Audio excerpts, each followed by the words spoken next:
Friends welcome to my Gulf లో ఏంటంటే comment వచ్చి మనం ఇట్లా డబ్బులు పంపించి ఇంటికి ఏందన్నా మొత్తం వీడియోలు పెడుతున్నాను నా ఇష్టం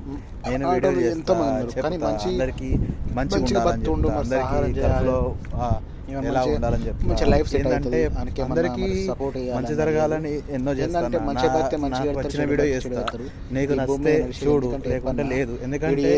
మంచి విషయాలను చేరవేయడానికి ఎన్నో ప్రయత్నాలు ఉంటాయి కానీ చెడు విషయానికి చూసేవాళ్ళు బాగుంటారు అది తప్పు 10 మందికి చెప్తున్నా అర్థం చేసుకోవాలి ఎవరిని నమ్ముతారో వాళ్ళని నమ్ముతారో చేస్తారు 10 మంది మన చుట్టూ ఉన్న వాళ్ళకు ఎప్పుడు మనం పట్టించుకో 10 మంది చుట్టూ వాళ్ళని నువ్వు ఎంత నమ్ముతావో అంతగా నేను ఫ్యామిలీ నమ్ముతుంది ఆ ఫ్యామిలీని ఎంత మంచిగా చూసుకోవాలి అర్థం చేసుకోవాలి మన వేరే మనం వేరే చూసుకొని కోరుతున్నాం జాడీ భాస్కర్ యూట్యూబ్ ఛానల్ ఫాలో చేయండి.